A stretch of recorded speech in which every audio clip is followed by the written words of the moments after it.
Pengaturannya di Undang-Undang PDP ini menyangkut posisi DPO tadi seperti apa, Mas? Detailnya.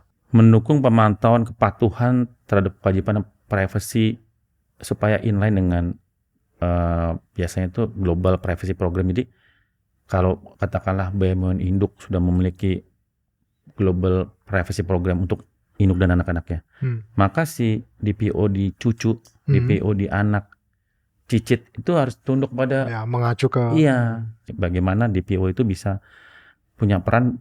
Dia harus melakukan alignment dari yang undang-undang PDP di Indonesia dengan Global Privacy Programnya. Jadi dia harus tahu Global Privacy Program dan bagaimana itu bisa inline dengan PDP. Kalau ada pertentangan mana yang berlaku. Nah, DPO itu yang pasti kan undang-undang PDP. Bagaimana supaya menghindari konflik di antara kedua aturan itu. Pada akhirnya DPO ini lisensinya dari mana? Dari badan yang akan dibentuk ini atau dari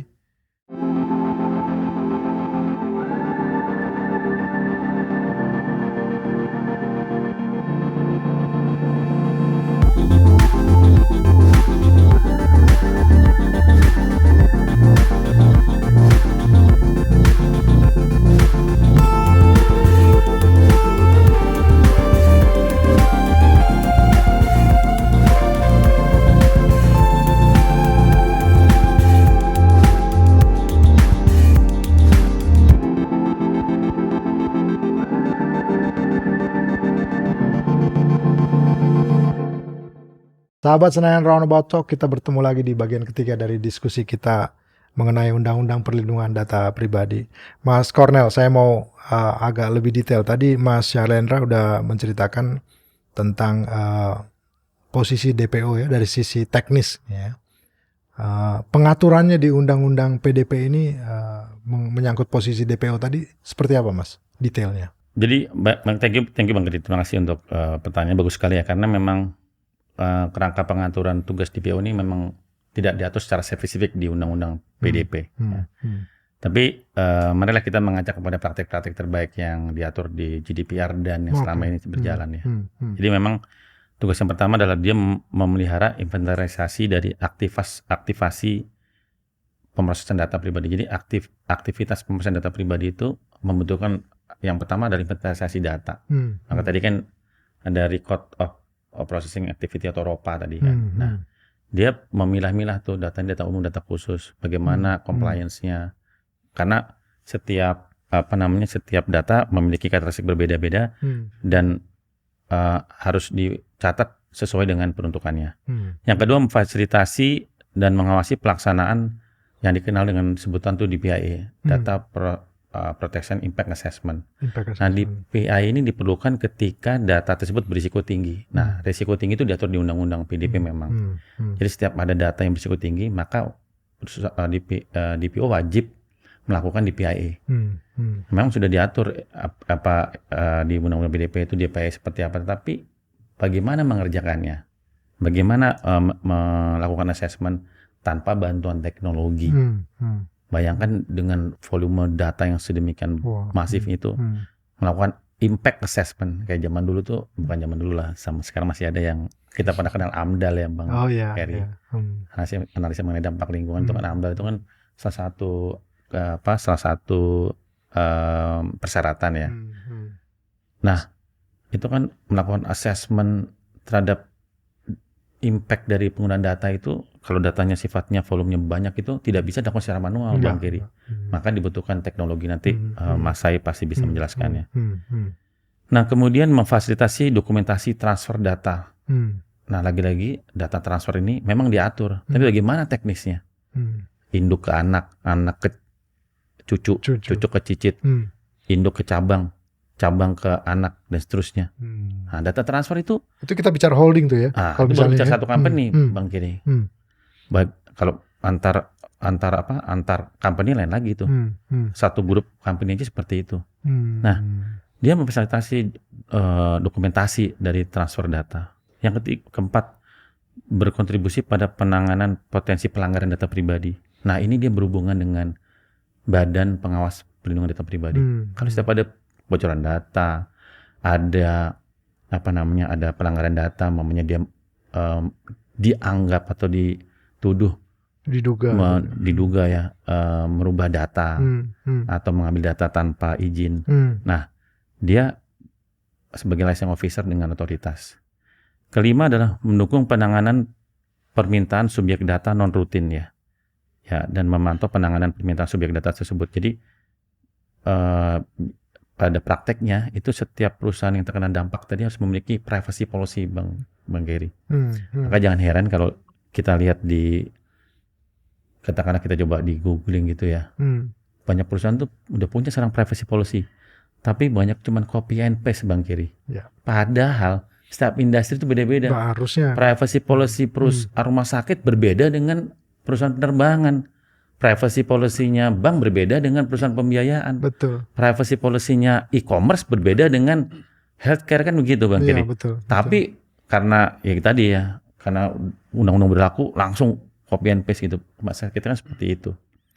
Padahal tata cara untuk mengajukan komplain tadi dari pemilik data itu semua diatur di privacy policy, Bang Kiri. Nah, setiap industri berbeda-beda gitu. Nah, ini juga pesan kepada industri. Privacy policy itu adalah pintu awal dari penerapan undang-undang PDP. Kalau privacy policy-nya benar, compliance-nya pun juga akan mengikuti. Nah, tentunya tidak semua pihak bisa membuat privacy policy dengan baik ya. Maka tentunya kita dapat membantu industri untuk merumuskan itu. Yang kelima adalah mendukung pemantauan kepatuhan terhadap kewajiban privacy supaya inline dengan biasanya itu Global Privacy Program. Jadi kalau katakanlah BUMN induk sudah memiliki Global Privacy Program untuk induk dan anak-anaknya, maka si DPO di cucu, DPO di anak, cicit itu harus tunduk pada mengacu ke sama seperti anak perusahaan dari perusahaan asing. Katakanlah sebutlah perusahaan ulah gitu katakanlah yang di di F&B gitu ya. Dia anak perusahaan Indonesia itu harus tunduk pada Global Privacy Program yang dilakukan di induk. Nah, ini yang seringkali tidak dipahami karena hanya membaca aturan dan itu tidak di-cover, Bang. Makanya saya sampaikan yang best practice-nya dan bagaimana DPO itu bisa punya peran. Dia harus melakukan alignment dari yang undang-undang PDP di Indonesia dengan Global Privacy Programnya. Jadi dia harus tahu Global Privacy Program dan bagaimana itu bisa inline dengan PDP. Kalau ada pertentangan mana yang berlaku. Nah, DPO itu yang pastikan undang-undang PDP. Bagaimana supaya menghindari konflik di antara kedua aturan itu. Jadi nggak bisa serta-merta, privacy program saya bunyinya A gitu. Di Indonesia undang-undang PDP bunyinya B gitu. Saya A gitu, nggak bisa begitu kan, Bang Kiri. Nah, dia harus memahami gitu. Itu fungsi. Pada akhirnya DPO ini lisensinya dari mana? Dari badan yang akan dibentuk ini atau dari? Iya, sayangnya sampai hari ini memang banyak pelatihan-pelatihan, banyak ada asosiasi juga yang melatih penyiapan DPO, tetapi pemerintah belum memberikan akreditasi gitu untuk DPO ini. Jadi memang ini tantangan juga buat pemerintah. Kalau tidak kan menyiapkan sumber daya manusia yang kompeten ya, itu kan tidak mudah. Betul. Dan kalau setiap orang bisa mengakreditasi gitu, ya itu lebih repot lagi. Lebih repot lagi kualitasnya kan gitu. Iya, kualitasnya bisa belang-belonteng gitu kan. Gitu. Padahal katakanlah kami yang di satu profesional Deloitte katakanlah sebagai one of the largest professional yang memberikan jasa data privacy aja masih belajar gitu, Bang Kiri ya, untuk menyiapkan DPO gitu. Dan bagaimana kalau semua orang bisa mengatakan menyiapkan DPO, padahal DPO itu adalah gerbang utama untuk menjadi license officer antara pemerintah dengan company tersebut. Nah, itu juga pertanyaan bagus, Bang Kiri, karena saya juga berharap akreditasi ya, terutama supaya 147.000 DPO ini juga memang adalah diisi oleh orang-orang yang kompeten, kan. Betul. Kalau enggak, ini taruhannya besar ini soalnya. At the end, pemerintah kan hanya bisa ngasih sanksi tanpa memberikan sosialisasi dan mendidik. Dan akhirnya akreditasi itu tadi kan. Kemudian memberikan panduan tentang masalah privacy. Jadi dia menjadi advisor untuk board, Bang Kiri. Maka kalau kita lihat di perusahaan terbuka ada corporate secretary, Bang Kiri, itu selevel dengan direksi ya. Maka harapannya data protection officer atau atau petugas pelindungan data pribadi ini juga memiliki level yang setara dengan direksi, karena dia punya peran yang signifikan gitu. Tanggung jawabnya juga besar ini. Kemudian memberikan update ya kepada manajemen secara terus-menerus berkesinambungan terhadap pelaksanaan atau implementasi dari undang-undang PDP, Bang Giri. Maka seperti kalau kita tahu corporate secretary function, Bang Giri, itu ada investor relation, ada legal, ada finance. Nanti data protection officer itu atau petugas pelindungan data pribadi itu sebagai function dia akan disupport oleh paling tinggi oleh cyber security, kemudian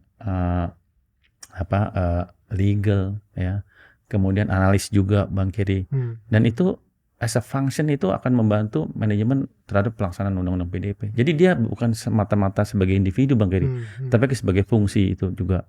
Ya, pada akhirnya itu menjadi sebuah bukan badan sih, tapi memang sangat pivotal gitu ya, sangat penting sekali nih. Makanya dengan penjelasan tadi itu kan udah detail di undang-undang nih Mas saya ini ya. Apa yang harus dilakukan industri atau bisnis atau perusahaan yang akan memberlakukan atau mengadopsi undang-undang ini gitu ya, proses ininya ya. Saya bagi jadi 2. Yang pertama adalah data governance, di mana kalau misalkan tadi Bang Cornel sempat bilang ada yang namanya data governance policy. Nah, di situ kita harus mengatur, jadi seorang DPO dan timnya itu harus mengatur keseluruhan. Pertama, data apa aja sih yang akan diambil dari nasabah? Itu harus jelas tertulis. Jangan sampai nih ya, ternyata yang bank itu butuh ambil sebenarnya hanya nama, email, nomor telepon, alamat. Tapi kenapa sampai nama bapaknya diminta, nama anak, nama cicit, segala macam juga diminta gitu. Nah, hal-hal kayak gitu harus jelas tertulis di policy. Kemudian bagaimana menyimpan data, bagaimana data ini diakses, bagaimana data ini dimodifikasi, dihapus gitu. Jadi itu harus tertera dalam dokumen resmi punya perusahaan, punya instansi gitu ya. Nah, itu yang pertama gitu untuk data governance-nya. Yang kedua ini lebih penting lagi. Dimana yang pertama, yang teknologi juga ada banyak bagiannya. Pertama adalah melakukan identifikasi. Seorang DPO begitu dia masuk ke role-nya dia pasti akan disodorkan dengan saya udah ada proses yang berlangsung, udah ada sistem yang berjalan. Pertanyaannya adalah saya di perusahaan tersebut ada berapa banyak aplikasi, berapa banyak nasabahnya, berapa banyak tempat penyimpanan, berapa banyak communication channel yang terjadi di situ. Nah, seorang DPO itu harus punya tool jatuhnya, harus punya teknologi di mana dia harus bisa identifikasi tempat-tempat tersebut secara otomatis. Bayangin kalau misalkan secara manual, itu pusingnya setengah mati. Jadi data identification itu yang nomor 1, harus punya toolnya, terutama buat enterprise level menengah maupun besar itu wajib ada, kalau enggak akan sangat pusing untuk dilakukan ini. Kemudian yang kedua, seperti Bang Cornel bilang, ada namanya istilahnya ROPA, di mana processing activity dijalankan di situ. Fungsinya apa sih? Dan tadi kita datanya sudah dipetakan, ada di lokasinya di storage A, storage B, dan ada di cloud A, cloud B. Nah, kemudian data-data tersebut dilihat, apakah data tersebut data email, data sensitif, data nama, segala macam. Prosesnya harus diidentifikasi, ternyata dari aplikasi yang A, ternyata dari database yang B, dari logging yang A dan B. Nah, itu yang tahu proses itu adalah si teman-teman dari IT. Jadi dia yang develop aplikasinya, dia yang harusnya tahu proses-proses itu berjalan. Tapi sebagai DPO harus tahu detail policy-nya. Ini bener nggak sih? Tadi kan kita udah buat policy-nya ya. Memang diimplementasi oleh teman-teman IT atau tidak gitu. Jadi itu yang harus dilakukan di sisi Eropa, harus benar-benar jelas mapping-nya.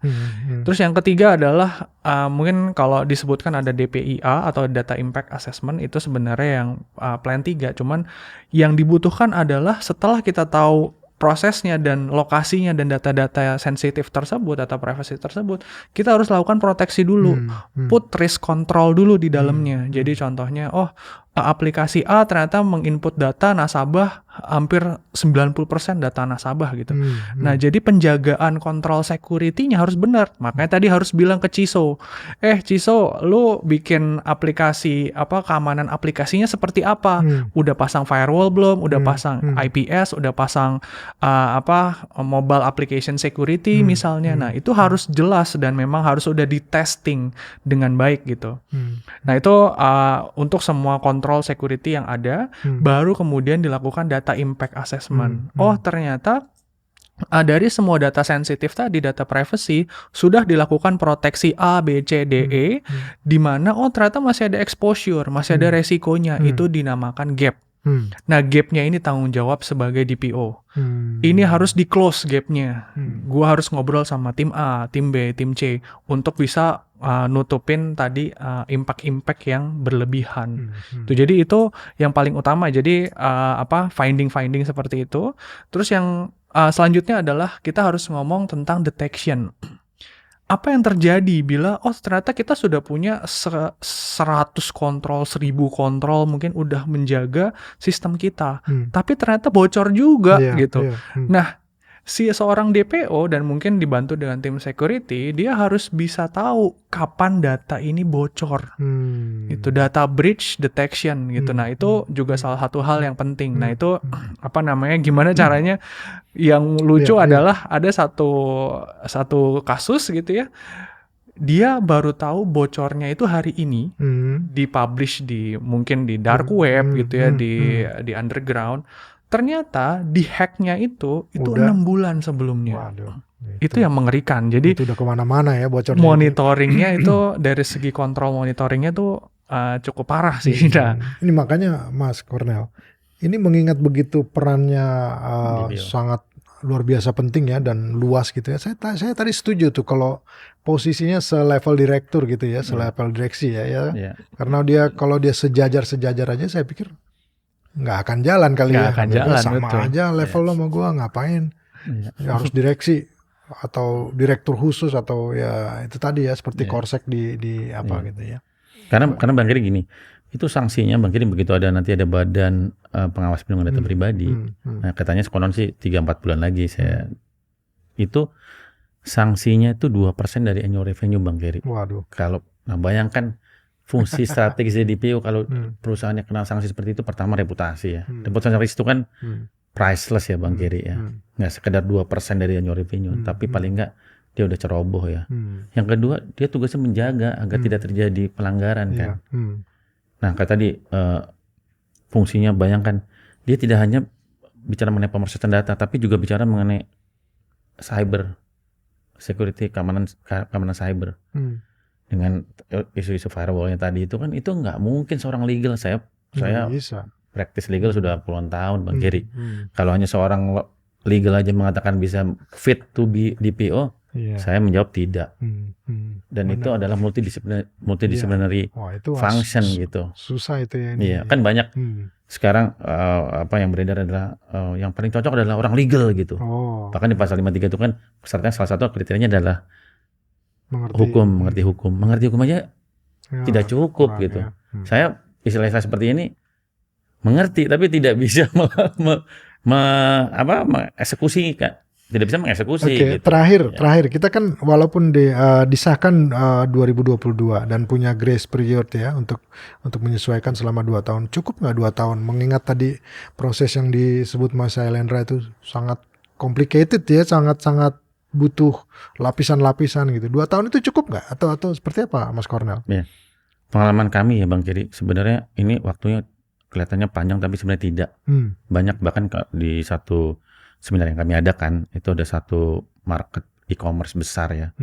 Dia sudah punya data protection officer yang beliau mengatakan dia 1 tahun sebelum berlakunya undang-undang itu udah mulai menyiapkan diri. Dan itu ternyata tidak terasa. Sekarang sisanya sekitar 17 bulan Bang Kiri. Dan ada pemilu lagi nanti. Iya. Ya, kan harus kesana dulu nyoblos ya kan gitu. Tapi Anda optimis ya ini bisa dijalankan karena ini kan menyangkut sekian ratus juta rakyat Indonesia gitu ya. Ini yang harus dilindungi. Ini kan semangat utama atau marwah dari undang-undang ini kan itu ya. Itu kan tadi cuma instrumen aja gitu. Kalau seluruh industri 6 stakeholder besar ini ya sudah siap, saya pikir masyarakat juga bisa tidur tenang ya. Nggak kaget-kagetan besoknya di media ada data di marketplace ternyata bocor dipakai oleh pihak lain. Itu kan makin membuat kita pusing gitu ya. Baik, mungkin sampai di sini dulu Mas Cornel dan Mas Syailendra. Terima kasih atas kehadirannya di Senayan Roundabout Talk. 3 bulan atau 4 bulan dari sekarang, ketika badan ini nanti muncul, kita duduk lagi di sini, ngopi, ngeteh lagi, dan kita coba lihat susunannya seperti apa, tupoksinya apakah sudah sesuai dengan obrolan kita hari ini. Terima kasih Mas Cornel, Mas Syailendra. Sampai ketemu lagi. Bang Giri, terima kasih. Sahabat Senayan Roundabout Talk, demikian percakapan kita di tema Undang-Undang Perlindungan Data Pribadi. Kiranya diskusi ini memberikan manfaat bagi teman-teman semua, dan sekali lagi saya meminta agar teman-teman, sahabat-sahabat semua, jangan lupa mengklik tombol like, subscribe, dan memberikan komentar di kolom komentar agar channel ini makin berkembang dan kami bisa makin memberikan diskusi-diskusi yang lebih memberikan informasi tambahan dan memberi manfaat bagi kita semua. Terima kasih sahabat Senayan Roundabout Talk. Sampai ketemu lagi. Salam.